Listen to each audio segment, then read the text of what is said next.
Hi guys, welcome to the last lecture of the Indian Contract Act as per CSET. Definitely, this is not only the Indian Contract Act, इससे बहुत ज़्यादा wide and vast and beautiful है Indian Contract Act जो आपको CSET में उससे कहीं ज़्यादा. But over here, what are we going to do? हम as per the study material और as per the institute का syllabus के हिसाब से जा रहे हैं. तो ये हमारी लास्ट क्लास होगी. इसमें बेसिकली हम जो स्पेशल कॉन्ट्रैक्ट्स हैं आपके सिलेबस में उसके बारे में देखने वाले हैं. स्पेशल कॉन्ट्रैक्ट्स जैसे मैंने आपको फर्स्ट क्लास में बताया था कि after the sales of goods act there are special contracts which are dealing like 123, 124 वगैरह सेक्शन से जो स्टार्ट हो जाएंगे. आपको वही अब स्पेशल कॉन्ट्रैक्ट्स कुछ तरीके के देखने हैं. आपको पूरे स्पेशल कॉन्ट्रैक्ट्स नहीं है यहाँ पर सिलेबस में. केवल हम लोग आपको इंडेमनिटी और गारंटी के बारे में थोड़ा सा इंट्रोडक्शन देंगे. हाँ, एजेंट के बारे में, एजेंसी, लॉ ऑफ एजेंसी के बारे में थोड़ा ज्यादा डिस्क्रिप्शन है. तो let's without wasting a time we should just dive into the topics and complete it. ठीक है, चलिए. तो पहला है आपका contract of indemnity. First are we going to see about the contract of indemnity. First try and understand what is indemnity. Indemnity में होता क्या है? एक ऐसा कॉन्ट्रैक्ट होता है इंडेमनिटी जिसमें एक पार्टी दूसरी पार्टी को ये प्रॉमिस करती है कि अगर दूसरी पार्टी को किसी भी प्रकार का लॉस हो रहा होगा, चाहे वो फर्स्ट पार्टी की वजह से हो, चाहे वो बाकी किसी भी पार्टी की वजह से हो, तो फिर फर्स्ट पार्टी उसको बेयर करेगी. समझो बात को, क्या हो रहा है यहाँ पे. What is happening over here? One party promises the other party that if the other party is going to suffer any kind of loss, whether it is because of the first party or it is because of any party, any third party, any party in the world, then that loss will not be borne by the second party, rather it will be borne by first party. मतलब एक तरह से आप एक ऐसे contract में enter कर रहे हो जिसमें प्रोमिसर क्या बोल रहा है बेटा? प्रोमिसर प्रोमिसी को बोल रहा है कि मैं प्रॉमिस करता हूं, I am promising you that if you suffer from any loss either due to me or due to any party in the world, I will take that loss, I will bear it. ऐसा होता है. बहुत बड़े बड़े जो normally contracts होते हैं ना, कमर्शियल कॉन्ट्रैक्ट, उसमें इंडेमनिटी का क्लॉज डलता है. इंडेमनिटी की क्लॉज में ये होता है कि एक पार्टी कोई भी जो होती है वो लॉसेस बेयर करने का पूरा जिम्मा उठा लेती है. ठीक है. सो इसमें दो पार्टीज रहेंगी बच्चे. हमेशा इंडेमनिटी के कॉन्ट्रैक्ट में केवल दो पार्टीज रहती हैं. एक होता है इंडेमनिफायर और दूसरा होता है इंडेमनिफाइड भी बोलते हैं उसको, और इंडेमनिटी होल्डर भी बोलते हैं. तो जो लॉसेस के लिए बोल रहा है कि I will bear everything, you know, the one who is the promiser, who is promising that I will compensate you for the losses, will be termed as indemnifier. उसको हम इंडेमनिफायर बोलेंगे क्योंकि वो प्रॉमिस कर रहा है कि मैं कॉम्पनसेट करूंगा लॉसेस के लिए. और द पर्सन जिसको हम लोग प्रोटेक्ट कर रहे हैं, जो पर्सन होगा to whom we are giving the, you know, the benefit of the indemnity this thing contract, will be termed as indemnity holder or indemnified. Is it quite simple and clear? ठीक है. तो ये concept तो समझ में आ गया, लेकिन मन में बहुत सारे ऐसे फीलिंग आ रही होगी, एग्जाम्पल नहीं अभी तक स्टेट किया तो कैसे समझ में आएगा, रिलेट नहीं कर पा रहे नॉर्मल लाइफ से. I will give you an example, don't worry. ठीक है. प्रिज्यूम करिए कि मैं एक कंपनी हूं. ठीक है. I am a company who manufactures wheel chairs. मैं क्या बनाती हूँ बच्चे? व्हील चेयर्स बनाती हूँ. पेशेंट्स के लिए, हॉस्पिटल्स के लिए, सबके लिए व्हील चेयर्स बनाती हूँ. अब क्या हुआ, वैसे तो मेरी व्हील चेयर्स का नाम काफी अच्छा है, जो नॉर्मली पेशेंट्स लेकर जाते हैं उनको पसंद आती है. और वो क्योंकि पेशेंट्स जब घर में व्हील चेयर लेकर जाते हैं तो उसको यूज कौन कर रहा होता है? नॉर्मली यूज उनके रिलेटिव्स वगैरह उसको घसीटते हैं, जो भी करते हैं, ड्रैग करते हैं. तो ऐसे पॉइंट ऑफ टाइम पे नॉर्मली जो घर लेकर जाते हैं लोग मेरी व्हील चेयर्स, उनका काफी अच्छा फीडबैक मिलता है मुझे.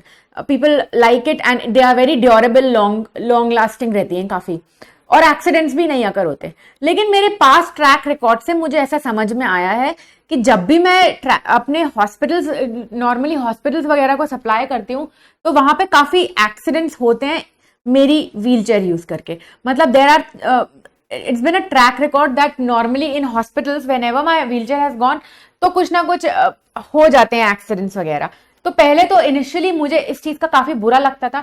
फिर मुझे ऐसा लगा कि am I, you know, degrading onto my quality, which rose my concern, and due to which मैंने अपनी क्वालिटी चेक वगैरह सब करा और थोड़ा सा इन्वेस्टिगेशन किया, थोड़ा सा इंक्वायरी करी चीजों के बारे में, तो मुझे समझ में आया it is not because of the manufacturing error, क्योंकि जो नॉर्मली घर में लेकर जाते हैं अपने व्हीलचेयर्स वगैरह, उनकी व्हीलचेयर तो पूरी सही रहती है.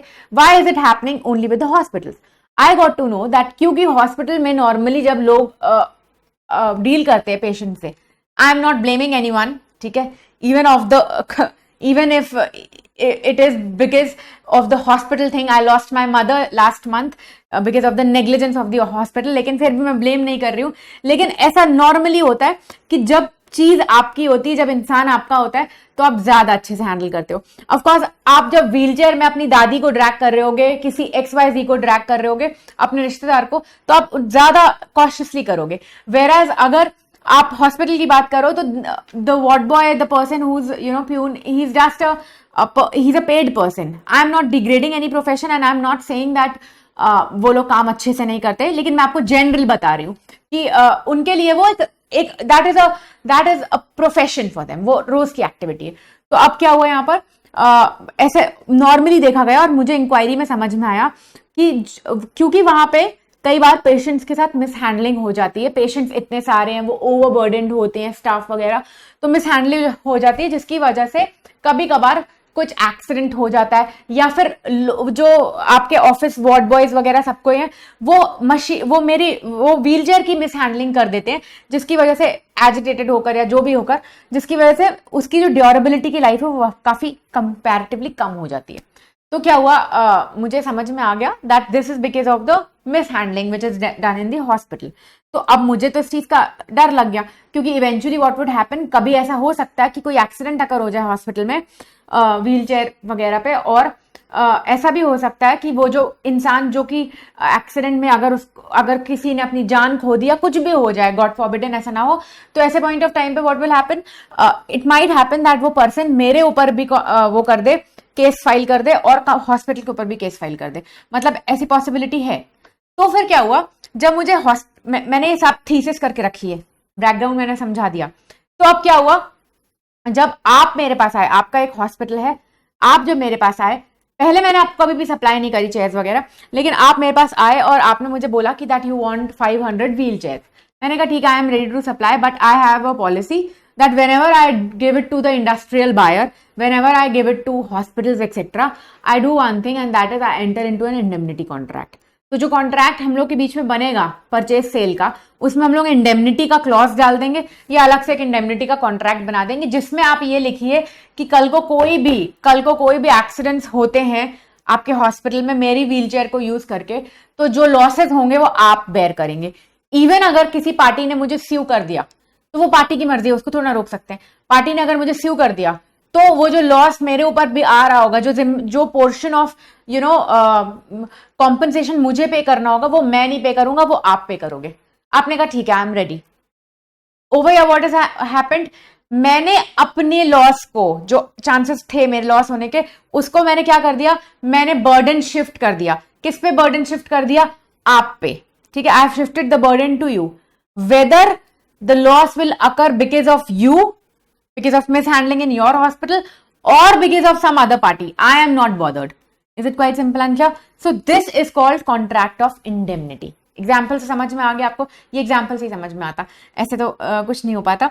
सो I hope the concept is clear. ठीक है, इतना ही है आपको इंडेमनिटी में, आपको बस इतना ही समझना था इंडेमनिटी में. एग्जाम्पल सबसे इंपॉर्टेंट था, याद रखिएगा. नेक्स्ट आपका आता है कॉन्ट्रैक्ट ऑफ गारंटी.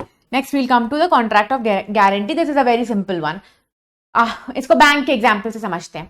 आप जब बैंक लोन लेने जाते हैं, ठीक है, you go to the bank, you ask bank, चलो हम थोड़ा अच्छा एग्जाम्पल करते हैं, तुम मेरे गारंटर बन जाओ. मैं बैंक जाती हूँ, मुझे कार चाहिए, 20 लाख की कार लेना चाहती हूँ मैं, और मुझे बैंक कह रहा है कि आप एक काम करिए, हम आपको 20 लाख का लोन तभी देंगे जब आप एक गारंटर लेकर आएंगे. मेरी आपसे बात हुई, मैंने आपको जनरली बताया कि अरे मैं शोरूम गई थी कार के, लेकिन कार नहीं खरीद पाई, वो लोग गारंटर मांग रहे हैं, मेरे पास तो गारंटर नहीं है, लोन नहीं दे रहे. तो ऐसे पॉइंट ऑफ टाइम पे व्हाट हैज हैपेंड, आप तो मुझे काफी प्यार करते हैं, आप मुझसे काफी खुश भी है, मैंने आपको इतना अच्छा CSET पढ़ाया था, तो CSET में लॉ पढ़ाया था, और आप सब CSET पास भी हो गए, पास के आपने टॉप कर लिया, तो आपके मुझसे थोड़े इमोशंस जुड़े हुए हैं. आपने कहा मैम आप टेंशन मत लो, मैं आपकी गारंटी देता हूँ। हम एग्जाम्पल है ना बच्चे, एग्जाम्पल में हम प्रिज्यूम करते हैं कि आप मुझसे ज्यादा बेटर पोजीशन पर हैं। तो मैंने बोला wow that is a nice option. तो हम दोनों जाते हैं बैंक और हम बोलते हैं हाँ मुझे गारंटर मिल गया, अब एक काम करिए आप गारंटी के पेपर साइन करवाइए and I am going to get the car. ठीक है, अब यहाँ पे क्या हुआ बच्चे, प्लीज ध्यान से सुनिए। पार्टीज कितनी हो गई, दो थी ना पहले, मैं बैंक गई थी, बैंक और मैं दो पार्टी थी, और आप क्या हो गए बेसिकली, अब आप भी उसमें आ गए। आप कौन है, who are you, you are the guarantor, you are the one who is going to guarantee. आपको क्या बोल सकते हैं हम लोग, surety. The person who gives the guarantee is called the surety. This is very simple. ठीक है, okay. अब प्रिंसिपल डेटर कौन होता है, प्रिंसिपल डेटर मैं हूं। प्रिंसिपल डेटर वो होता है जो कि लोन लेता है, जिसको एक्चुअल में लोन पे करना है। कल को अगर वो उनने गारंटी लिया, समझ लो गारंटी ऑफ कोर्स ले लिया, मैं हर महीने आराम से लोन वोन सब कुछ इसकी ईएमआई कटवा रही हूँ, मेरे हर महीने का 50,000 ईएमआई जाती है कार की, जी मैं आराम से पे कर देती हूँ। ठीक है, अब क्या हुआ, ऐसा भी हो सकता है कि किसी मंथ में मैं डिफॉल्ट कर दूं, या फिर ऐसा भी हो सकता है कि अब मैं ओवरऑल डिफॉल्ट करूं। तो वो भागे भागे किसके पास आएंगे, अपना अमाउंट लेने के लिए, रिकवर करने के लिए आपके पास आएंगे, क्योंकि आपने श्योरिटी करी थी। लेकिन श्योरिटी की लायबिलिटी कब अराइज होती है बच्चे, श्योरिटी की लायबिलिटी तब अराइज होती है जब मेन कौन है, डेटर, प्रिंसिपल डेटर कौन है, मैं। प्रिंसिपल डेटर डिफॉल्ट कर दे। अगर प्रिंसिपल डेटर ने डिफॉल्ट नहीं करा होगा, मैं बहुत ही अच्छे तरीके से अपनी पूरी इंस्टॉलमेंट्स भरती गई, पूरा 20 लाख का रुपए का लोन रीपे हो गया, इन दैट केस आपको कभी रीपे, आपके ऊपर कभी लायबिलिटी आएगी नहीं। समझ में आ रही है बात, क्लियर है। तो प्रिंसिपल डेटर कौन होता है, the person in respect of whose default guarantee is given is called principal debtor. ठीक है, क्रेडिटर कौन होता है, the person to whom the guarantee is given is called the creditor. ये कौन होएगा बच्चे, हमारे एग्जाम्पल में ये बैंक होगा। ठीक है, समझ में आ गई है। और ये कौन होगा, ये मैं होंगी। ठीक है, this will be me. And ये कौन होगा, ये आप होंगे। आपका नाम मैं क्या लिखूं, मतलब व्हाट शुड आई राइट, मैं अपना सरनेम लिख रही थी, सॉरी। आपको लग रहा होगा एम नाम का कौन इंसान है, नहीं, एम मतलब मैं गुनीत माया लिख रही थी बाय मिस्टेक। तो it will be you, whomsoever you are. Let me address you as my little baby future CS. Baby इसलिए क्योंकि CS ET के है ना, तो मैं आपको अपना फ्यूचर CS बोल रही हूँ, लग रहा है ना सुनकर, या आई नो। तो ये 3 पार्टीज हैं, बल्कि इंडेमनिटी में ये क्या था, केवल 2 पार्टीज थी, इसमें कितनी है, 3। Clear, this is the concept of guarantee. Let's understand the difference between indemnity and guarantee. अब हम क्या करते हैं, हम इन दोनों के बीच में डिफरेंस समझते हैं। पहले तो मुझे सिंपल रद्दी सी बात बता दो, पार्टीज कितनी इन्वॉल्व है। ऑफ कोर्स इंडेमनिटी में कितनी है, अभी तो पढ़ा था 2, गारंटी में कितनी है, 3, कोई डाउट ही नहीं है, कोई डाउट ही नहीं है जी। नेक्स्ट आओ, नेक्स्ट क्या है, हाँ, नंबर ऑफ कॉन्ट्रैक्ट्स कितने होंगे बताओ मुझे, कितने होंगे इंडेमनिटी में, एक ही होगा ना। मैंने आपको बोला मेन कॉन्ट्रैक्ट जो हो रहा है हम उसमें भी लिख सकते हैं कि दिस इज दिस, बल्कि इस वाले में 3 होने वाले हैं। 3 कैसे होंगे मैम, बहुत सिंपल सी बात है, ध्यान से देखो, इधर पर आओ, ध्यान से देखने वाली बात है। ये है बैंक, और ये है गुनीत मायल, और ये है आप, मेरे फ्यूचर CS, FCS लिख रही हूं मैं आपको। तो देखो यहां पे क्या हुआ, एक कॉन्ट्रैक्ट तो मेरे और बैंक के बीच में होगा, किस लिए, लोन के लिए, होगा कि नहीं। दूसरा कॉन्ट्रैक्ट कौन सा होएगा, बैंक और मेरे आपके बीच में, गारंटी का कॉन्ट्रैक्ट। ठीक है, उसके ऊपर से एक कॉन्ट्रैक्ट कौन सा होएगा, हम दोनों के बीच में होएगा। कौन सा कॉन्ट्रैक्ट, कि आप मेरे बिहाफ में गारंटी कर रहे हैं, प्राइमरी लायबिलिटी मेरी है अभी भी, और मुझे डिफॉल्ट नहीं करना, पूरी कोशिश करनी है, ये भी एक कॉन्ट्रैक्ट होएगा। तो 1 2 3 डन, ऑल डन। नेक्स्ट पे प्राइमरी एंड सेकेंडरी लायबिलिटी अभी समझाया मैंने। इंडेमनिटी के केस में वो जो चेयर वाली बात हुई थी, आप ही की प्राइमरी रिस्पॉन्सिबिलिटी, भाई मैं कुछ नहीं करने वाली। तो प्राइमरी और इंडिपेंडेंट रिस्पॉन्सिबिलिटी किसकी हो जाती है, आप ही की। बल्कि गारंटी के केस में गारंटर की लायबिलिटी सेकेंडरी होती है, पहले हमेशा लायबिलिटी किसकी बैठेगी, प्रिंसिपल डेटर की। तो वही समझा रहा है आपको, वही तो समझा रहा है। श्योरिटी मतलब गारंटर होता है। The indemnifier cannot sue the third party in his own name unless there is an assignment in indemnity। ये वाला पार्ट जो है ये आपको थोड़ा सा टेक्निकल लगेगा, इसको एक काम करते हैं, इसको होल्ड पे रखते हैं, क्योंकि आपके सिलेबस में है भी नहीं। Let's just keep it on hold, it's not there, we'll deal with that in Indian Contract Act. मैंने डाल दिया था, लेकिन I just realize इसको अगर मैंने पढ़ाया आपको तो मुझे एक चीज और बतानी पड़ेगी आपको, which will become a little tricky. So let's just keep it over here. Please ignore that this was there in the part. Please, just for the sake. Next पे आओ, law of agency. Last हम आ चुके हैं जी law of agency पे. Please excuse me for having black coffee. If you want some, please ask your mother to make it. वैसे आप मुझे pause करके कभी भी जा सकते हैं, आपके पास हमेशा ऑप्शन होता है कि आप मेरे मुंह पे दरवाजा मारे जाएं, कॉफी लेकर आए, पिज्जा लेकर आए, चाय लेकर आए, जो लेकर आए, ठीक है। आइए, इंटॉक्सिकेटेड मत बैठे, पर समझ में नहीं आएगा। आइए लॉ ऑफ एजेंसी में। ओके, लॉ ऑफ एजेंसी थोड़ा डिटेल में दिया है आपके इंस्टीट्यूट ने, पता नहीं क्या सोच के दिया है, लेकिन अब दिया है तो हम पढ़ाएंगे। चलिए, लॉ ऑफ एजेंसी में पहली बात है, एक बात को बिल्कुल ध्यान से रखिए, समझ में आ जानी चाहिए, प्रिंसिपल और एजेंट का पूरा रिलेशनशिप। इसका रिलेशनशिप है प्रिंसिपल और एजेंट। पिक्चर ही बहुत कुछ बता देती है। पिक्चर कैसी है, क्या बना हुआ है, एक आदमी बैठा हुआ है यहाँ पे आराम से, और दूसरा वाला आदमी ऊपर काम पे जा रहा है।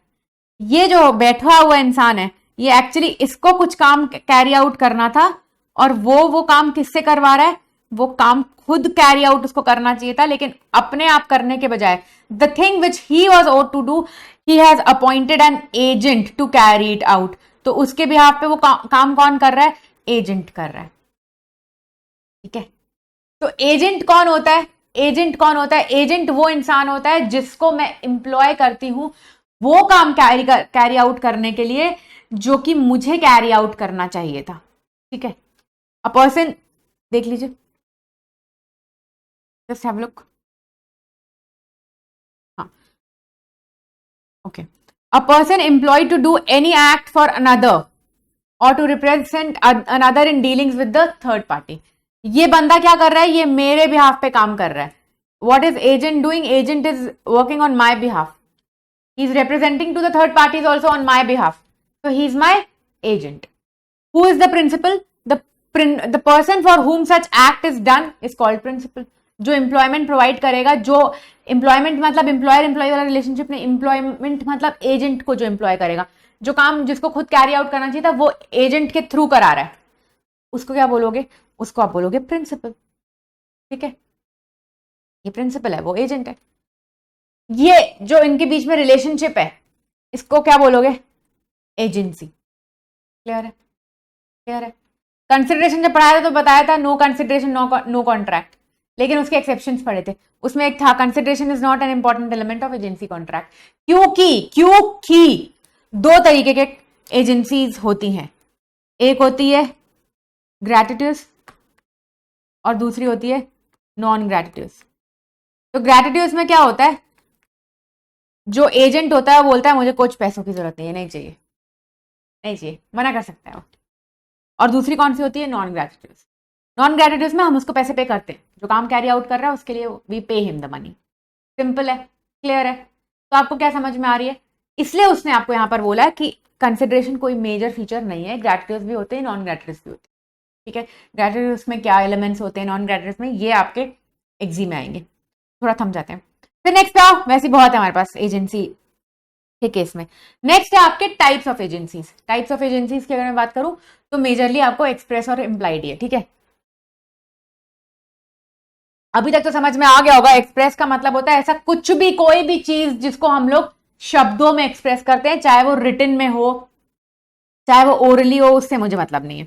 The agreement creating the agency में बी आइदर ओरल और रिटन, लेकिन एक्सप्रेस तो है ना। मैंने आपको बोला कि आप मेरे बिहाफ पे मेरी किताबें बेच कर आए, कहां पर, भोपाल में, ठीक है। So what am I hiring you for, to sell my books, where, Bhopal. It is usual in many cases to appoint agents by executing formal power of attorney. हम लोग इसको कैसे अपॉइंट करते हैं, पावर ऑफ अटर्नी के थ्रू, ठीक है। मैं आपको पावर दूंगी कि आप मेरे बिहाफ पे वहां पे जाके किताबें बेचे, और जो भी प्रूडेंट इंसान के पास राइट्स होंगे वो करने के लिए, वो आप कैरी आउट कर सकते हैं। So I am giving you that power, and this is the reason I sign a power of attorney on your behalf. Power of attorney can be a general power of attorney, it can be a specific power of attorney. In general power of attorney मैं आपको बहुत सारे rights देती हूँ, generally जो normally normal transactions में दिए जाते हैं। स्पेसिफिक पावर ऑफ अटॉर्नी में मैंने आपको सिर्फ एक चीज के लिए पावर दिया होगा, कोई भी एक चीज हो सकती है, एनी वन थिंग। तो you for example if I give you power to deal with all the business over there, उसके लिए अगर आपको लोगों को एम्प्लॉय करना है करो, अगर आपको कुछ और करना है करो, तो ये जनरल हो गया। लेकिन अगर मैंने आपको बोला कि आप जाके मेरी एक प्रॉपर्टी सेल करके आइए भोपाल में, there's a land in Bhopal which you have to sell, it is a, इसके लिए मैंने आपको एग्जैक्ट पावर दी है, तो ये क्या हो गया, ये स्पेसिफिक पावर ऑफ अटॉर्नी हो गई। क्लियर है? आओ, तो एक्सप्रेस मतलब रिटन, ओरल, किसी भी प्रकार से एक्सप्रेस किया होगा एजेंसी फंक्शन हम दोनों ने। मैं कौन हूं आपका एग्जाम्पल में? प्रिंसिपल। आप कौन है? मेरे प्यारे एजेंट। नेक्स्ट पे आइए, इंप्लाइड एजेंसी। इंप्लाइड एजेंसी में होता क्या है, एक्चुअली में हमारे बीच में कोई एजेंसी का रिलेशनशिप नहीं बना, लेकिन आइदर ड्यू टू कंडक्ट, हमारी कंडक्ट ऐसी थी, या तो सिचुएशन ऐसी थी कि हम दोनों के बीच में एजेंसी फंक्शन बन गया। हमने एक्सप्रेस नहीं किया कभी एक दूसरे को ये कि आप मेरे एजेंट है, आपने मुझे कभी नहीं बोला कि आई एम योर एजेंट, और ऐसा कुछ नहीं हुआ। लेकिन फिर भी ऐसी कंडीशन थी या ऐसी सिचुएशन बनी जिससे कि आप क्या बन गए, आप मेरे एजेंट बन गए और मैं आपकी प्रिंसिपल बन गई। कैसे? Let's see one by one. तो यहां पे मैंने आपको इस वाले केस में ना यहाँ पर रिटन में नोट्स नहीं दिए, तो वीडियो बहुत ज्यादा इंपॉर्टेंट बढ़ जाती है, क्योंकि बच्चे जब आप यहाँ पर रिटन में देखोगे तो आप एक लाइन पढ़ के मत चले जाना एग्जाम में, क्योंकि मैं बोल बहुत कुछ रही हूँ। ठीक है, एजेंसी बाय एस्टॉपल, पहले तो एजेंसी बाय एस्टॉपल, इसमें होता क्या है कि इसको एक एग्जाम्पल से लेते हैं। ठीक है, इसको एग्जाम्पल से लेते हैं तो ही समझ में आएगा।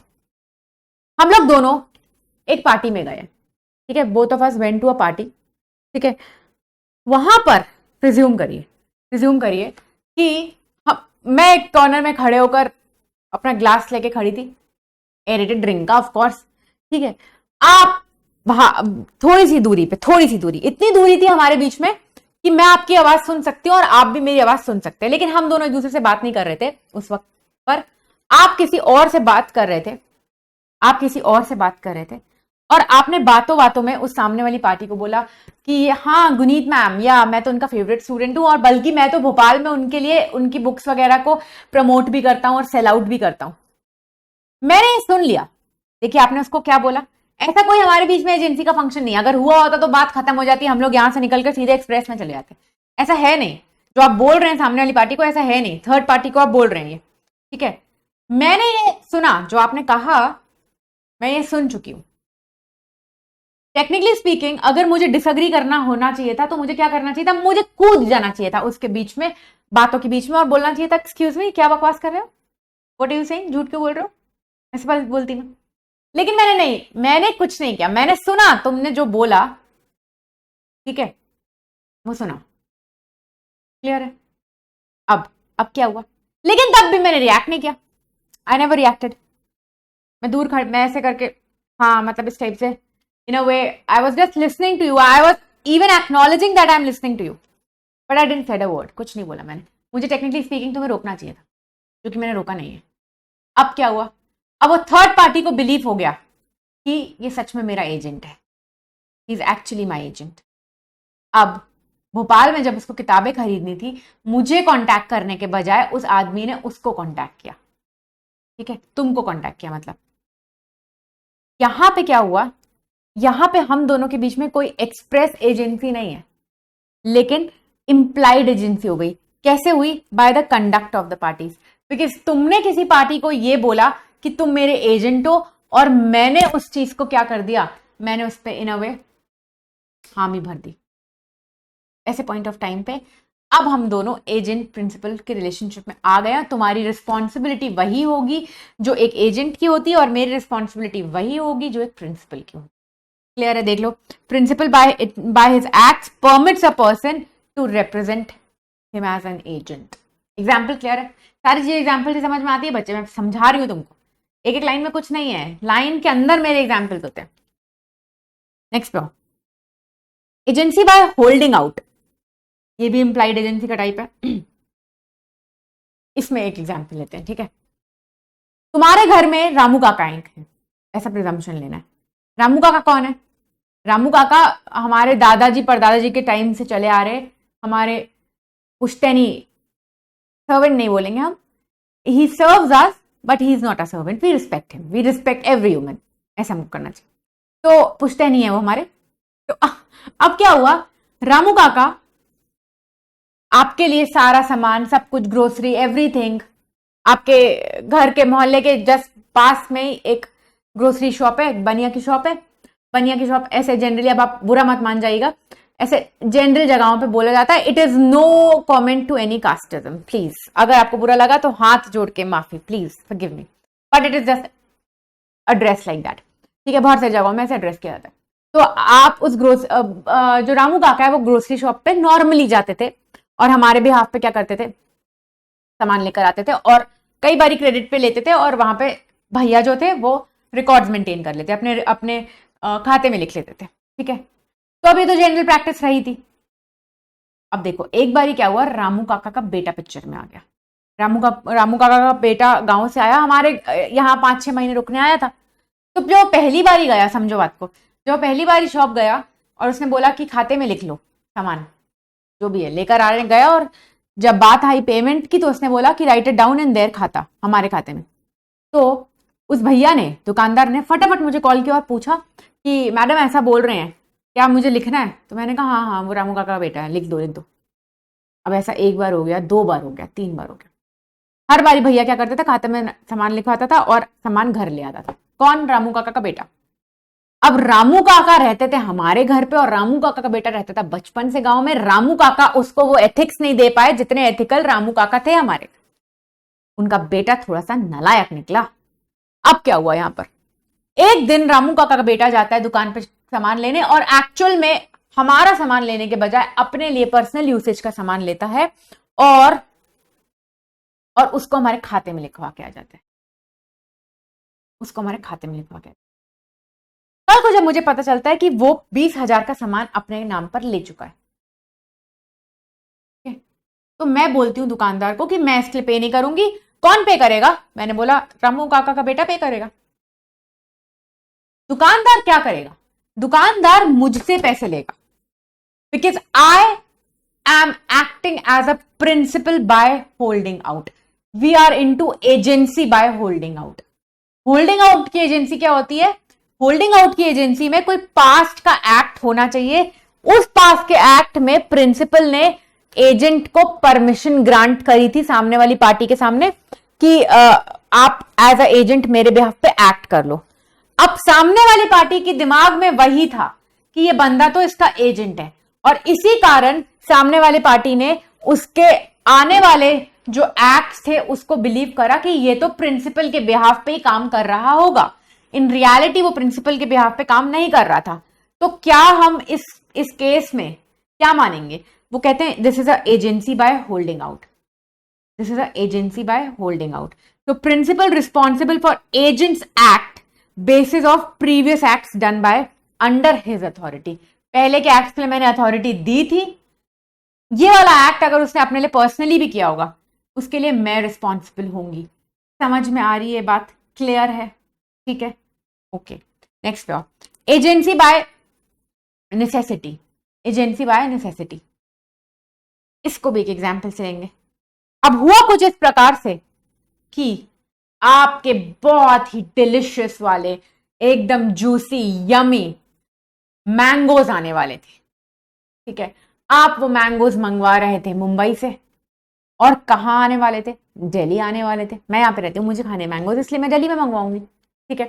तो अब हुआ क्या कि आप जिस ट्रक के थ्रू उसको लेकर आने वाले थे, बिकॉज लॉकडाउन चल रहा है, बीच में कहीं ट्रक 1-2 दिन ज्यादा रुक गया, जिसकी वजह से जो मैंगोज थे उनकी हालत खराब होने लग गई और 1-8 दिन रुकते मैंगोज किसी यूज के नहीं मिलते, किसी यूज के, कोई खरीदता नहीं, खाता नहीं।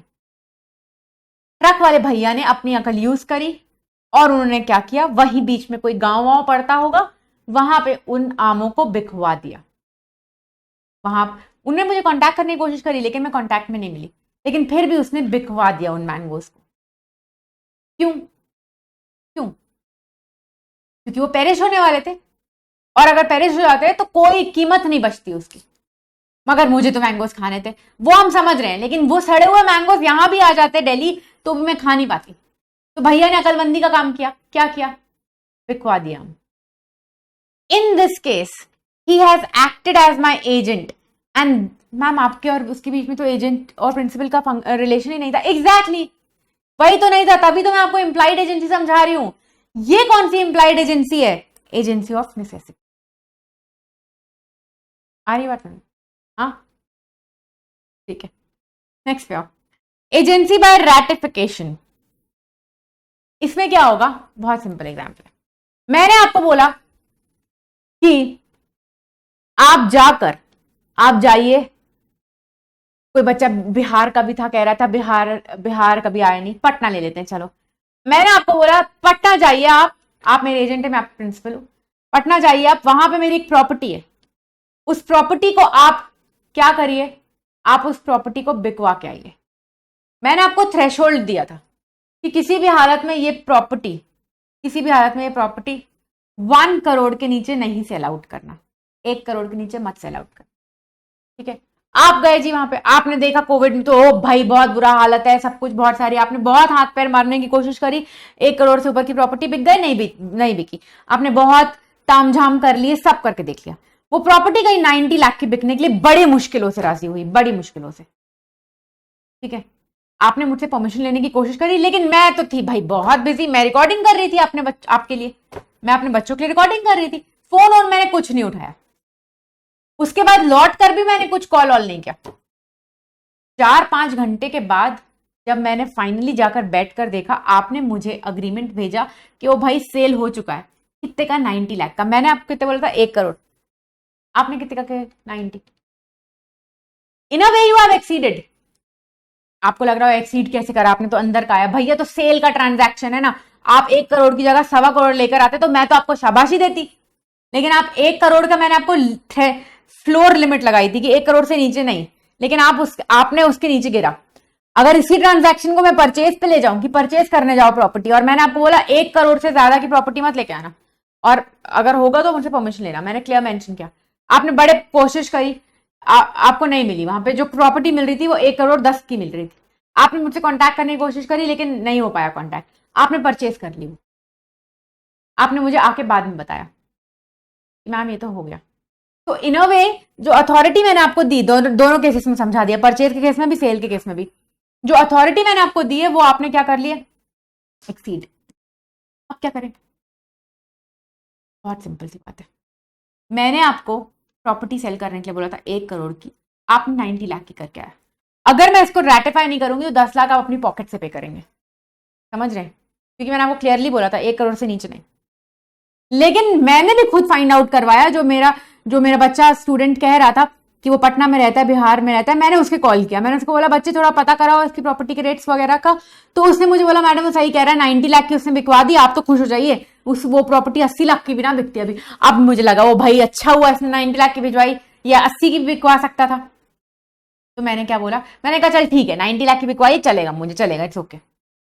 यहां पे मैंने क्या कर दिया? रैटिफाई कर दिया। रैटिफिकेशन का मतलब होता है एक एक्शन जो पहले से हो गया उसको बाद में ठप्पा लगा के, मोहर लगा के ठीक करना। तो when now I have ratified to it, I am responsible for it. Clear है? So this is agency by ratification. Clear है बच्चा? आइए अब इस नेक्स्ट टॉपिक पे, वाइफ एज एन एजेंट। आपके स्टडी मटेरियल में थोड़ा कंफ्यूज मैनर में इसको दिया, यहाँ टुकड़ों टुकड़ों में मैंने इसको कंपाइल कर दिया एक जगह पर। देखिए वाइफ एज एन एजेंट देखते हैं। सबसे पहले जब दोनों साथ रह रहे होते हैं, when they are living together, तब क्या होता है? और जब डिजर्ट कर देता है हस्बैंड अपनी वाइफ को, डिजर्ट का मतलब होता है छोड़ देता है, हस्बैंड अपनी वाइफ को छोड़ देता है। इंडियन कॉन्ट्रैक्ट ऐसे बोलता है, आज के जमाने में चीजें उल्टी भी हो सकती है, वाइफ भी अपने हस्बैंड को छोड़ सकती है, ठीक है। We are not being feminist, we are being equalist. चलिए आइए, when they are living together, तो जनरल रूल ये होता है कि wife will be presumed to be a husband's agent. Husband की एजेंट मानी जाती है वाइफ। कौन से केसेस में? वो कौन से केसेस होते हैं?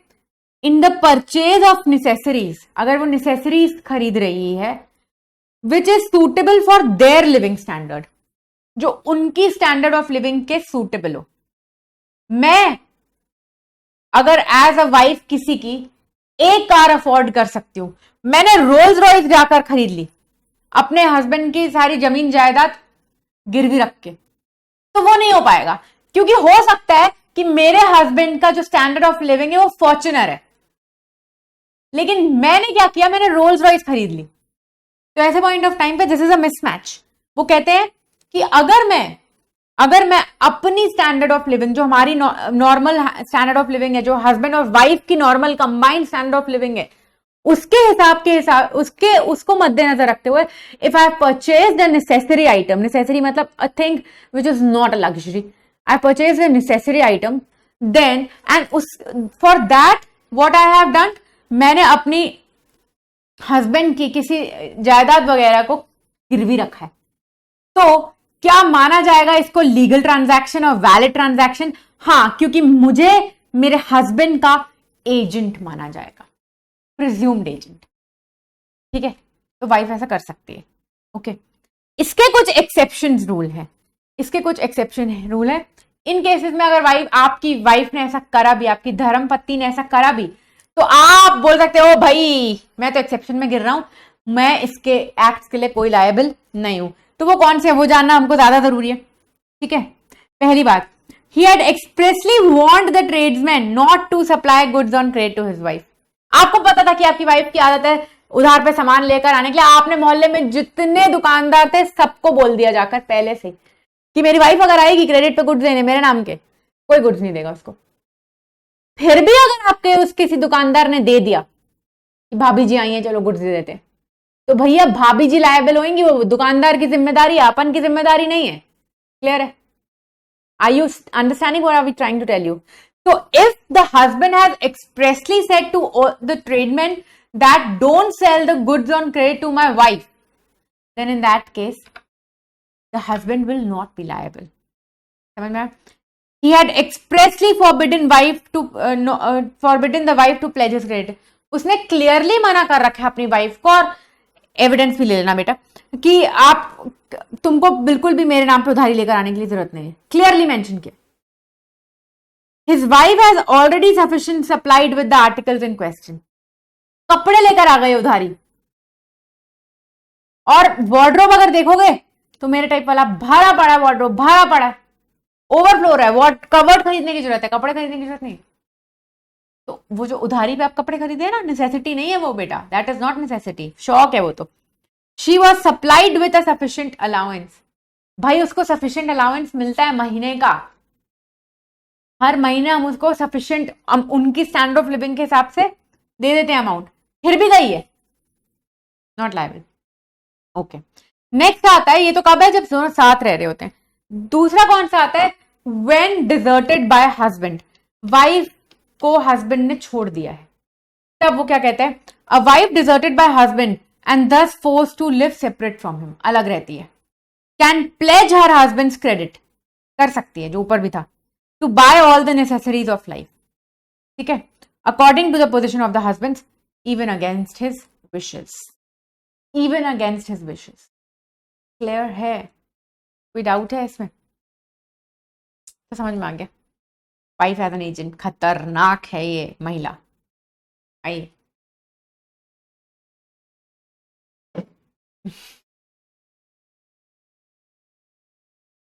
लड़कियों को मैं सिखा रही हूँ क्या कर सकती हैं, लड़कों को मैं सिखा रही हूँ कैसे बचना है। ठीक है, आओ चलो, classes and types of agents.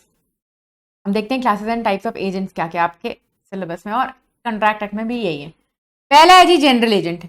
General agent मतलब एक जो नॉर्मल कोर्स ऑफ ट्रेड में इंसान करता है, उस चीज के लिए मैंने एक अपने एजेंट को अपॉइंट कर लिए और उसको क्या दे दिया? जनरल अथॉरिटी दे दिए किसी बिजनेस को कैरी आउट करने के। मेरी किताबें बेचने के लिए मैंने आपको भोपाल में अपॉइंटमेंट दिए, उसके लिए आपको कितने लोगों से कैसे मिलना है, क्या मिलना है, मुझे रिप्रेजेंट करना है, मेरा कार्ड यूज करना है, मेरे कॉन्टैक्ट्स यूज करने हैं, वो सब आपको लिबर्टी है। This is what, this is a general agent. ठीक है, the authority of a general agent is continuous unless it is terminated. अगर मैंने आपको अपना जनरल एजेंट बनाया है तो आप मेरे जनरल एजेंट तब तक बने रहेंगे जब तक कि मैं एजेंसी का जो कॉन्ट्रैक्ट है उसको टर्मिनेट नहीं कर दूंगी। क्लियर? दूसरा आता है स्पेशल एजेंट। स्पेशल एजेंट कौन सा होता है? जिसको एक स्पेसिफिक काम कैरी आउट करने के लिए, एक पर्टिकुलर ट्रांजैक्शन कैरी आउट करने के लिए दिया गया है। एग्जाम्पल बताया था, लैंड खरीदने की बात हुई थी। अब वो बंदा लैंड खरीदने के लिए जाता है, लैंड खरीद ली, जैसे ही वो काम हो जाएगा हम क्या मान लेंगे, एजेंसी का फंक्शन खत्म हो गया। तो टर्मिनेशन कराने की स्पेसिफिकली जरूरत है नहीं, ठीक है, दिस इज सिंपल। नेक्स्ट होता है आपका यूनिवर्सल एजेंट। यूनिवर्सल एजेंट का मतलब होता है where the agent has authority to do all the acts which the principal can lawfully do and delegate. जो जो मेरा प्रिंसिपल कर सकता है वो मैं कर सकती हूं। He has unlimited authority to bind the principal. खतरनाक होते हैं ये, कुछ भी कर सकते हैं। मैम तो जनरल भी तो वही था। नहीं नहीं नहीं, जनरल में एक वर्ड था, ये देखिए, ऑर्डिनरी कोर्स ऑफ ट्रेड और प्रोफेशन। उस पर्टिकुलर बिजनेस में जो नॉर्मली ऑर्डिनरी चीजें हैं वो सब कुछ। किताबें बेचने जाने के लिए बोली है मैंने, और मैंने आपको नहीं बोला वहां पे आपको दुकान खरीदनी है, मैंने कुछ नहीं बोला। आप जाके लैंड खरीद के आ जाते हैं मेरे नाम पे। I am not responsible, I am not responsible because that is a general agent and when you had to act in ordinary course of trade और प्रोफेशन। लेकिन आप मेरे यूनिवर्सल एजेंट है, आप मेरे बिहाफ पे लैंड खरीद लेते हैं, मैं लायबल हूं पे करने के लिए। समझ में आ रही है? यूनिवर्सल खतरनाक वाला एजेंट, जो मैं कर सकती हूँ वो तुम कर सकते हो, और अगर तुमने वो कर दिया तो मैं लायबल हूं। क्लियर? ब्रोकर, नेक्स्ट होता है आपका ब्रोकर, जो कि क्या करता है, नेगोशिएट करता है कॉन्ट्रैक्ट्स वगैरह को principal and the third party के बीच में। आपने देखा होगा घर किराए पे चाहिए तो हम ब्रोकर की सर्विस लेते हैं। जिसका घर होता है वो प्रिंसिपल होता है, वो ब्रोकर की सर्विस लेता है और बोलता है थर्ड पार्टी को कन्विंस करो, नेगोशिएट कर रहे हैं। इसको हम लोग कोई गुड्स वगैरह अपने नहीं देते, घर ही नहीं देते रखने के लिए घर नहीं। घर किसके पास ही रहता है? प्रिंसिपल के पास ही रहता है, ठीक है। क्योंकि गुड्स देते नहीं है तो लियन का क्वेश्चन उठता नहीं है। लियन क्या होता है? कब्जा कर लेना गुड्स के बारे में। जब हमने उसको गुड्स ही नहीं दिए तो वो कब्जा कर नहीं सकता। अभी देखेंगे आगे कब्जे वगैरह का क्या सीन है। फैक्टर पे आ जाओ। A factor is one who is entrusted with the possession of the goods and who has the authority to buy, sell or otherwise with the goods etc. एक मैंने अपना फैक्टर अपॉइंट कर लिया है, कहां पर? जयपुर में। उसके पास पूरे राइट्स है कि वो मेरे गुड्स मेरे बिहाफ पे परचेज, सेल एक्सेट्रा सब कर सकता है। ऑफ कोर्स उसके पास मेरे गुड्स भी रखे होंगे। अब मुझे उसको हर 6 महीने में, प्रिज्यूम करिए मुझे उसको हर 6 महीने में 10 लाख 6 लाख रुपए पे करने होते हैं। 10 लाख रुपए, 6 लाख नहीं, 10 लाख रुपए हर 6 महीने में पे करने होते हैं। मैंने इस 6 मंथ्स की पेमेंट नहीं करी। वो क्या कर सकता है? जो मेरे गुड्स उसके पास रखे हुए हैं उस पे लियन कर सकता है, कब्जा कर सकता है। वो बोलेगा कि ये गुड्स मैं आगे तभी बेचूंगा, या फिर ये गुड्स को मैं आपको वापस तभी करूंगा जब आप मुझे अपने पुराने ड्यूज वापस करेंगे। He has a general lien on the goods. General मतलब ऐसा नहीं है कि एक पर्टिकुलर गुड को उठाएगा, जितने भी गुड्स हैं नॉर्मली उस पर जनरल लियन क्रिएट कर देगा। नेक्स्ट होता है आपका ऑक्शनर। ऑक्शनर मतलब समझ में आता है? जो ऑक्शन में आपकी प्रॉपर्टी को नीलाम करवाता है, ठीक है। An auctioneer is one who is entrusted with the possession of the goods for sale at a public auction, जिसको हम लोग अपने गुड्स देते हैं पब्लिक ऑक्शन में बेचने के लिए। वो वेला तो इंसान नहीं है, वो पैसे लेगा उसके लिए, लेगा कि नहीं लेगा? तो वो आपको कहते हैं कि ऑफकोर्स सी बात है वो अपनी सर्विस के लिए पैसा ले रहा है और आप उसको पे नहीं कर रहे, तो ऐसे पॉइंट ऑफ टाइम पे जिस गुड को सेल कराने के लिए वो आपके साथ कॉन्ट्रैक्ट में एंटर किया ना, उस पर लियन क्रिएट कर सकता है, और सिर्फ उस पर कर सकता है और किसी पे नहीं कर सकता। तो यहां पर वो लियन कौन सा है? पर्टिकुलर लियन। वो वाला कौन सा था? जनरल लियन। क्लियर है? तो ऑक्शनर के केस में पर्टिकुलर लियन परमिटेड है, फैक्टर के केस में जनरल, ब्रोकर के केस में लियन है ही नहीं। कमीशन एजेंट पे आ जाओ। ऐसे इंसान, ये फैक्टर भी हो सकता है, ब्रोकर भी हो सकता है, कोई भी हो सकता है, जिसको हम लोग कमीशन बेसिस पे चलाते हैं, कुछ पोर्शन ऑफ कमीशन देते हैं। ज्यादा इंपॉर्टेंट नहीं है, बस रीड कर लेना। Del credere agent. Del credere agent कौन सा होता है? एक ऐसा एजेंट जो अपने प्रिंसिपल को कुछ प्रोमिस करता है और रिस्पॉन्सिबिलिटी भी लेता है उसको पूरी करने के लिए। मतलब अगर कुछ भी डिफॉल्ट होगा तो वो प्रिंसिपल को बोलता है सर मैं देख लूंगा। एग्जाम्पल के लिए, अगर आप मेरे कौन है? एजेंट। मैंने आपको अपना डेल क्रेडर एजेंट बनाया है, क्या करने के लिए? किताबें बेचने के लिए ऑल ओवर इंडिया। अब आप किताबें बेचते हैं ऑल ओवर इंडिया मेरी। अब हुआ क्या यहां पर? आप कौन है? मेरे डेल क्रेडर एजेंट। आपने किसी पार्टी को मेरी कम से कम 25 लाख की किताबें बेच दी है। मुझे डर था 25 लाख वापस आएंगे कि नहीं, क्योंकि इतना क्रेडिट हो गया। तो फिर ऐसे पॉइंट ऑफ टाइम पर आप तो मेरे क्या है? Del credere agent. तो डेल क्रेडिटर एजेंट क्या करता है, वो गारंटी लेता है इस चीज का कि 25 लाख रुपए भी आएंगे, I am promising you that. Normal agent नहीं लेता इसकी रिस्पॉन्सिबिलिटी। नॉर्मल केस में अगर ऐसा होता तो क्योंकि आप मेरे एजेंट है तो लायबिलिटी एक्चुअली किसकी होती, प्रिंसिपल की, मेरी होती। 25 लाख रुपए अगर बैड डेट हो गए तो फिर इसमें आपकी गलती नहीं होती, नॉर्मल एजेंट में मेरी गलती है, मतलब मुझे गलती नहीं, मुझे लायबिलिटी बेयर करनी पड़ती। आ रही है बात समझ। लेकिन अगर आप मेरे डेल क्रेडिटर एजेंट है तो डेल क्रेडिटर एजेंट किस चीज के लिए, वो डेल क्रेडिटर एजेंट क्या करता है, डेल क्रेडिटर एजेंट एक तरह से गारंटी भी देता है कि जो ऑब्लिगेशन मैंने लिया है वो पूरा होके ही रहेगा। तो आपने 25 लाख के गुड्स बेचे, 25 लाख रुपीज गारंटी भी आप मुझे कर रहे हैं, तो ऑफकोर्स सी बात है, समझ लीजिए उस 25 लाख में से आपको पार्टीज ने 18 लाख रुपए पे कर दिए, तो आप वो 18 लाख लाके मुझे देंगे और 7 लाख रुपए आप अपनी पॉकेट से मुझे पे करेंगे। ऑफकोर्स सी बात है, जब इतना रिस्क आप ले रहे हैं तो इसका जो कमीशन भी होता होगा, इसका जो रेम्यूनरेशन भी होता होगा, वो नॉर्मल एजेंट से ज्यादा होता होगा। क्लियर है, देख लीजिए। A Dell creditor agent. A Dell creditor agent is one who gives guarantee to his principal to the effect that the third person with whom he has entered into contract shall perform his obligation. मैंने बोला था ना कि पैसे जरूर पे करेंगे वो लोग, तो अब करो, पैसे वो नहीं पे कर रहे तो अपनी पॉकेट से पे करो। He gives such guarantee for an extra remuneration which is called Dell creditor commission. इसीलिए उसका नाम Dell creditor agent पड़ गया। ओके, बैंकर, इसको मैं बहुत एक्सप्लेन नहीं करूंगी आपको, क्योंकि आपको नेगोशिएबल इंस्ट्रूमेंट एक्ट हटा दिया गया है सीएस फाउंडेशन से, पहले फाउंडेशन में था।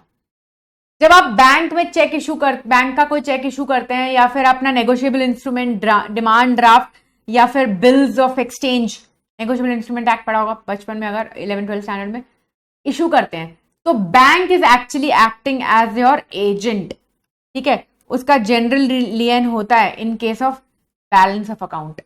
गुड्स तो है नहीं उसके पास क्या आपका पैसा है बैलेंस अकाउंट में, उस पर वो जनरल लियन क्रिएट कर सकता है। इसकी बहुत डिटेल में कि चेक में कैसे वो एजेंट बनता है, आपके बिल ऑफ डिस्काउंट में कैसे बनता है एजेंट, नेगोशिएबल इंस्ट्रूमेंट एक्ट में डिटेल में जाओगे, यहां पे नहीं आओगे। नेक्स्ट पे आओ, सब एजेंट। अभी यहाँ पे सब एजेंट के बारे में पढ़ा रही हूँ कि सब एजेंट होता क्या है, लेकिन एक्चुअली में सब एजेंसी का परमिशन है कि नहीं वो अभी देख लेंगे, नेक्स्ट टॉपिक है, इसके बाद उठा लेंगे। चलो, सब agent, a person who is appointed. सब एजेंट कौन होता है, मैं प्रिंसिपल हूं, आप एजेंट है, आपने किसी एजेंट को अपॉइंट कर लिया है मेरा काम करने के लिए, तो मैं कौन हूं, एजेंट, मैं कौन हूं, प्रिंसिपल, आप कौन है, एजेंट, वो कौन है, सब एजेंट। तो सब एजेंट एक्चुअली में एजेंट का एजेंट होता है, यू आर अंडरस्टैंडिंग, और उसके लिए मैं रिस्पॉन्सिबल नहीं होती, आप ही रिस्पॉन्सिबल होंगे। The original agent is responsible to the principal for the acts of the sub agent. अगर उसने कोई गड़बड़ भी मचाई तो मेरे पास मत आना, आप रिस्पॉन्सिबल होंगे। क्लियर है, तो सब एजेंट अपॉइंट करना परमिटेड है कि नहीं, पहले वो देख लेते हैं फटाफट। Can agent appoint a sub agent, तो जनरल रूल बोलता है कि no, I am your principal, you are my agent, you are not permitted to appoint a agent, you are not permitted to appoint a sub agent. ये किस principal पे based है, डेलीगेटर्स non potest delegate, मतलब a delegate can not further delegate, तुम मेरे delegate हो और तुम आगे उसको डेलीगेट नहीं कर सकते।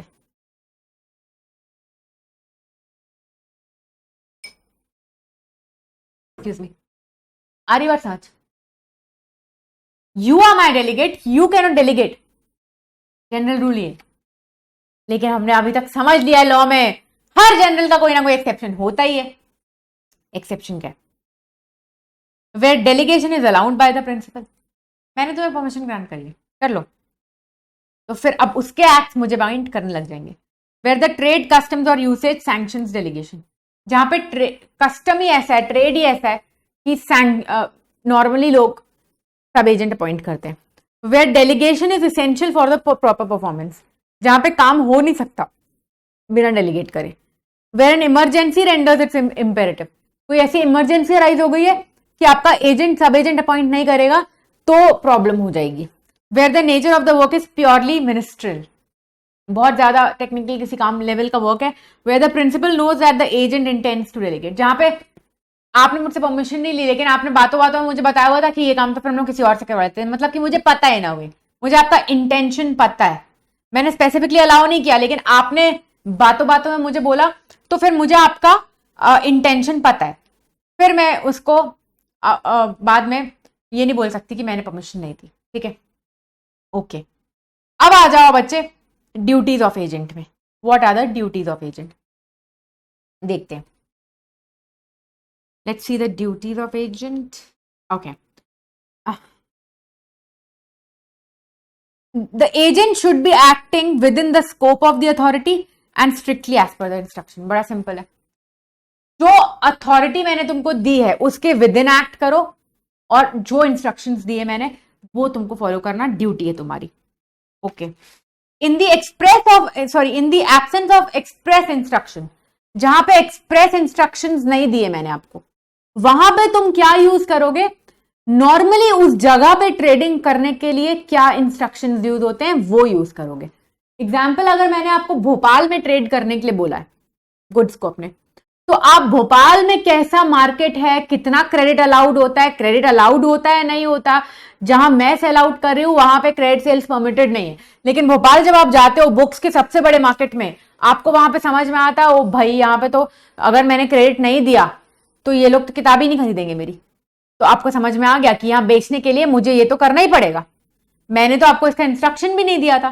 तो आप क्या करेंगे, आप जो वहां पर उस that same kind of business at the place where the agent conduct the business, वो रूल्स यूज कर लेंगे। जो दिल्ली में यूज हो रहा है वो नहीं करेंगे, जहां पे आप बिजनेस करने गए वहां के प्रिवेलिंग आपके जो कस्टम्स है, प्रिवेलिंग बिजनेस के आइडियाज है, वैसे यूज करेंगे। Do the work with reasonable skill and diligence, जो एक नॉर्मल इंसान को स्किल्स एंड डिलीजेंस यूज करने के लिए प्रिज्यूम करता है लॉ, वो आप कैरी आउट करते हैं इसको करने के लिए। ठीक है, ऐसा नहीं कि मडल हेड बन के दिमाग पैदल है और काम कर रहे हैं, नहीं। He must disclose promptly any material information coming to his knowledge, जो कि इन्फ्लुएंस कर सकता है कॉन्ट्रैक्ट को। आपको वहां पे भोपाल में कुछ ऐसा आइडिया मिलता है कि अरे ओ ऐसी पीस ऑफ इंफॉर्मेशन मिलती है जिससे जो कॉन्ट्रैक्ट में आप एंटर करने गए हैं उससे हमें काफी इंपैक्ट हो सकता है। You get a piece of information which is very important for the contract, it is your duty to disclose it to me. तुम्हारी जिम्मेदारी है कि वो जो इंफॉर्मेशन जैसी मिली होगी which is material to the contract, likely to influence the principal in making the contract, अगर जिस पार्टी के साथ कॉन्ट्रैक्ट में एंटर करने गए हैं उसके बारे में आपको मार्केट से पता चला है, भाई कोई गारंटी नहीं है, मार्केट से पता चला है कि ये इंसॉल्वेंट होने वाला है, बैंकक्रप्ट होने वाला है, ऐसे पॉइंट ऑफ टाइम पे ये आपकी जिम्मेदारी थी कि आपको फटाफट मुझे बताना चाहिए था, क्योंकि that would influence my decision whether I should be entering in to a contract और नॉट। क्लियर? ये डिस्क्लोज करने की बात हुई। डिस्क्लोज किसको करना है? मुझे। दूसरा है he must not disclose confidential information, जो मेरे बारे में मैंने आपको कॉन्फिडेंशियल इंफॉर्मेशन दी है वो जाके दुनिया जहान को गानी नहीं है, बताएंगे नहीं आप उसको, समझ में आ रही है? डिस्क्लोज नहीं कर सकते। नो कॉन्फ्लिक्ट ऑफ इंटरेस्ट, जो हम दोनों के बीच में कॉन्फ्लिक्ट ऑफ इंटरेस्ट नहीं होना चाहिए। मैंने आपको अपना एजेंट बनाया, आप जाकर किताबें सेल करिए, जो भी आपकी कमीशन है वो आपको मिल जाएगी। आपने ही मेरा कंपेटिटिव बिजनेस करना शुरू कर दिया तो यहां पे कॉन्फ्लिक्ट ऑफ इंटरेस्ट राइज हो गया, आपको परमिटेड नहीं है। Agent must keep true accounts, जो भी आप किताबें बेच रहे हैं उसका सही खाता वाता बना के रखिए। You should be maintaining proper what have you sold, how much you have earn, there should be proper records. At the same time you should be able to present me those records if I give you reasonable time. अगर मैं आपको बोलूंगी 5 minute में लेकर आओ तो ये unreasonable है, लेकिन अगर मैं आपको बोलूंगी 1 दिन के अंदर मुझे बताना कितनी किताबें बिकी हैं, तो I am giving you reasonable time to give me the accounts, you are responsible to give it to me. Clear है? नेक्स्ट, उसको सीक्रेट प्रॉफिट बनाने के लिए परमिशन ग्रांट नहीं करते। You can not make any secret profit. You can definitely make profit. ऐसा हो सकता है कि किसी ट्रांजैक्शन में आपको कोई एक्स्ट्रा प्रॉफिट हो जाए, तो ऐसे पॉइंट ऑफ टाइम पे it's better that you come and disclose it to me, but you are not permitted to make any kind of secret profit. He must disclose any extra profit that he make. Profit कमा लिया आपने उस transaction से अपने commission के ऊपर, हम law को उसमें तकलीफ नहीं है। लॉ कहता है आप प्रॉफिट कमा सकते हैं, लेकिन उस प्रॉफिट को आके डिस्क्लोज कर दीजिए अपने प्रिंसिपल को। सीक्रेट प्रॉफिट नहीं कमाना। क्लियर है? ओके, अब ड्यूटीज तो पढ़ ली, राइट्स भी देखते हैं। रेम्यूनरेशन पाने का राइट है, ऑफकोर्स जब वो ग्रेटिट्यूड नहीं है। ठीक है, राइट टू रिटेनर, आपकी गुड्स को रिटेन भी कर सकते हैं। ठीक है, right of lien, lien create कर लिया, लियन क्रिएट कर लिया in a way. What do you mean by lien create कर लेना? अगर आप उसको पैसा नहीं पे कर रहे हो तो वो आपके गुड्स को वापस नहीं करेगा। Right to stoppage in transit. What is stoppage in transit? Goods को मैं रास्ते पे रोक सकता हूं। मैं आपका प्रिंसिपल हूं, आप मेरे एजेंट हो। मैंने आपको बोला था क्लियरली कि मैं आपको कमीशन वगैरह सब पे कर दूंगा, आप ये गुड्स को प्रोसीड करिए, बेचने जाइए। आपने बोला था ठीक है शाम तक पैसे आ जाना चाहिए, मैं यहां से माल निकलवा देता हूं। शाम तक पैसे नहीं आए, आप उस माल को वहीं रोक सकते हैं, आगे मत बढ़वाइए। ठीक है, बोलिए पहले मुझे पैसे दीजिए फिर आगे जाएगा। Right of indemnification, right to indemnity अभी पढ़ा। इंडेमनिटी में क्या होता है? एक पार्टी का लॉस दूसरी पार्टी पे सफर हो जाता है, आई मीन शिफ्ट हो जाता है। यहाँ पे भी तो वही है, एजेंट ने कुछ काम किया तो वो डेफिनेटली किसके ऊपर आने वाला है? प्रिंसिपल के ऊपर आने वाला है। ठीक है, एजेंट प्रिंसिपल रिलेशनशिप में होता ही ये है कि जो काम मैं कर सकती थी वो मैं एजेंट के थ्रू करवा रही हूँ। तो जो भी लायबिलिटीज, जो कुछ भी अराइज हो रहा होगा उस ट्रांजैक्शन में, वो किसकी होगी? मेरी होगी। क्लियर है? Right to compensation for injury cause by principal's neglect. अगर मेरे कारण आपको कोई नुकसान पहुंच जाता है तो आपका अधिकार है कि आप उसमें उसको कॉम्पनसेट करवा पाए। क्लियर है? नेक्स्ट पे आइए, एजेंसी का लास्ट टॉपिक है टर्मिनेशन ऑफ एजेंसी। कैसे कैसे टर्मिनेट होगी? By the performance of the contract. जो करने के लिए बोला था, मैंने लैंड बिकवाने के लिए बोला था, आपने लैंड बिकवाई, खत्म हो गई बात, हो गया। By an agreement between the principal and the agent. मैंने आपको किताबें बेचने के लिए 3 सालों से रखा हुआ है, लेकिन 3 सालों में मैंने देखा आप मेरी एक रत्ती किताब नहीं बेच पा रहे, सारी तो मेरी गुडविल से बिकती है यहाँ पर। तो फिर मैंने क्या किया, 3 साल आपको देखने के बाद कि आप कोई काम नहीं करते, मैंने एक अग्रीमेंट किया कि I am terminating the contract. ठीक है, by expiration of the period fix for the contract. समझ लीजिए एक्सपायरी हो गई पीरियड की। कैसे? हम लोगों ने कॉन्ट्रैक्ट में एंटर किया था कि आप अगले 2 सालों के लिए मेरी किताबें बेचेंगे। 2 साल खत्म हो गए, कॉन्ट्रैक्ट खत्म हो गया। अब अगर मुझे आपकी सर्विसेज पसंद आ रही है तो मुझे फिर से कॉन्ट्रैक्ट में एंटर करना पड़ेगा। By death of the principal और एजेंट। प्रिंसिपल की एजेंट की डेथ हो जाती है, जब प्रिंसिपल नहीं रहा, एजेंट ही नहीं रहा, तो फिर कैसे contract? By the insanity of either principal. दोनों में से कोई एक पगला हुआ गया, ठीक है, इंसेन हो गया। इंसॉल्वेंसी हो गई है किसकी? By the insolvency of the principal and in some case of agent. Majorly principal की होती है, आपको बस अभी पढ़ना है थोड़ा सा, क्योंकि इंसॉल्वेंसी के बारे में अभी आपको पूरी चीजें नहीं बताई। वो जब पार्टनरशिप एक्ट आएगा पिक्चर में तब क्लैरिटी आएगी। वेयर द प्रिंसिपल और agent is an incorporated company and bye it's dissolution. आप एक कंपनी के एजेंट बने, कंपनी आपका प्रिंसिपल है, आप कंपनी के लिए काम कर रहे थे, कंपनी डिसॉल्व हो गई, कंपनी डिसोल्यूट हो गई, खत्म हो गई, तो फिर आप एजेंसी कहते, खत्म हो गया। By the destruction of the subject matter. जिसको बेचने के लिए जगह, बिल्डिंग बेचने के लिए, मैंने अपनी बिल्डिंग जो है मेरी चंडीगढ़ में, उसको बिकवाने के लिए मैंने आपको एजेंट अपॉइंट किया था, भूकंप आ गया, सारी बिल्डिंग ही ढह गई, सब्जेक्ट मैटर ही खत्म। By renunciation of his authority by the agent. क्या कहते हैं, बेसिकली यहाँ पर रिनाउंस कर लिए जो भी राइट्स थी, अथॉरिटीज थी, रिनाउंस मतलब खत्म, वापस ले ली। By revocation of the authority by the principal. यहाँ पर रिनाउंसिएशन में एजेंट रिनाउंसिएट करके गया, वो मेरे मुंह पे फेंक के गया अग्रीमेंट की, बाहर में जाओ, मुझे तुम्हारे लिए काम नहीं करना, बहुत चिक चिक करते हो। और यहाँ पे मैं रिवोक कर रही हूं, मैं बोल रही हूँ बाहर में जाओ, तुम मेरे लिए काम नहीं करना, बहुत चिक चिक करते हो। क्लियर है? Concept is very clear. I will try to make it easier for you so that you remember, because I know at the end of the day all you will remember is my drama and my examples. That's it. You guys are too young to understand laws. इसीलिए इतना kiddish वे में इसको पढ़ाया जाता है। I hope समझ में आ रहा है। ठीक है, फाइनल के लेवल में मैं ऐसे चीखते चिल्ला के नहीं पढ़ाती। चलो, electronic contract. Okay, electronic contract पे आओ। ये लास्ट टॉपिक है आपका कॉन्ट्रैक्ट एक्ट में। आज के जमाने में सब कुछ इलेक्ट्रॉनिक हो रही है, जो आप फ्लिपकार्ट और अमेजॉन इन सब पे बेचते खरीदते भी हो, ये भी इलेक्ट्रॉनिक है। तो आपको कह रहे हैं जहां पे पेपर वर्क इन्वॉल्व नहीं होता, for the purpose of speed, convenience and efficiency, digital है सब कुछ। एंड अब कोविड के टाइम पे तो ये ज्यादा इंपॉर्टेंट हो चुका है, it's more important, right, in the era of COVID. इसके कुछ इंग्रेडिएंट्स देख लो लास्ट के। An offer needs to be made, of course आपको ऑफर करना पड़ता है। फ्लिपकार्ट की वेबसाइट ऑफर है? No no no no no no no no. Flipkart की वेबसाइट, अमेजॉन की वेबसाइट इनविटेशन टू ऑफर है। फिर मुझे उसमें से एक बहुत ही हॉट सी स्टिलेटोस पसंद आती है, मैं उस स्टिलेटोस को प्लेस करती हूँ ऑर्डर अपने साइज का, ब्लैक कलर का। अब क्या हुआ? थोड़ी देर में मुझे ट्रांजैक्शन होने के, जब पैसे पे कर देती हूँ, थोड़ी देर के बाद मुझे कंफर्मेशन आता है। जब तक वो कंफर्मेशन नहीं आता तब तक कोई कॉन्ट्रैक्ट बना ही नहीं, क्योंकि फ्लिपकार्ट की या अमेजॉन की वेबसाइट, मिंत्रा की website was a invitation to offer.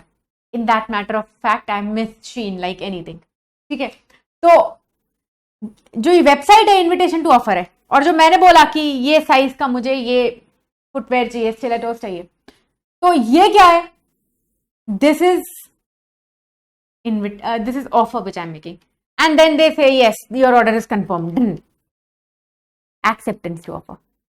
तो वो कह रहे हैं offer need to be made, of course offer need to be accepted। वहां से जब तक acceptance नहीं आया, जब तक email नहीं आता कि your order is confirmed, तब तक हमको लगता है क्या हो रहा है, आ क्यों नहीं रहा, समझ रहे हो? There has to be lawful consideration होना चाहिए। मैं आपको पैसे दे रही हूँ, मैंने Amazon को ये नहीं बोला कि तुम मुझे जूते भेजो और मैं उसके कंसिडरेशन में कुछ इलीगल एक्टिविटी तुम्हारे लिए कर दूंगी। नो, ठीक है। There has to be an intention to create legal relation. Intention to create, मजाक के लिए ये सब एंटर नहीं किया, चलो मजे लेते हैं। No, the parties must be competent to contract. Parties must be competent to contract. Clear है? You should be competent to contract. There must be free and genuine consent. Free and genuine consent, जो consent हो रहा है वो free होना चाहिए, free consent वाला। वही एसेंशियल्स ऑफ कॉन्ट्रैक्ट, मत भूलो कि एसेंशियल ऑफ कॉन्ट्रैक्ट इसमें भी चला आएगा। The object of contract must be lawful, बता दिया। There must be certainty and possibility of performance. जूते भेजना उनके लिए पॉसिबल होना चाहिए। मैंने चांद तारे ऑर्डर करे, नहीं आएंगे, ऐसी फेक सी वेबसाइट पे ऑर्डर ही क्यों करें? क्लियर है? ठीक है। So this ends your Indian contract over here. Keep studying, keep reading, it's very important. मत भूलो बच्चे, सेल्फ स्टडी बहुत इंपॉर्टेंट है। मैं तुमको सिर्फ रास्ता दिखा सकती हूँ, थोड़ा रास्ता आसान कर सकती हूँ, लेकिन चलना तुमको ही है। Please study hard. We will meet for the doubt sessions. साथ में उसके बाद भी पर्सनली कोई भी डाउट्स रहते हैं, I am open for your doubt sessions. You know my personal number. Please feel free to contact. Call मत करिएगा, आप मैसेज कभी भी कर सकते हैं। I will reply back. ठीक है? Thank you so much. All the best. And you better score ranks for us. This is CS Guneet Mayal signing off. Bye. Take care.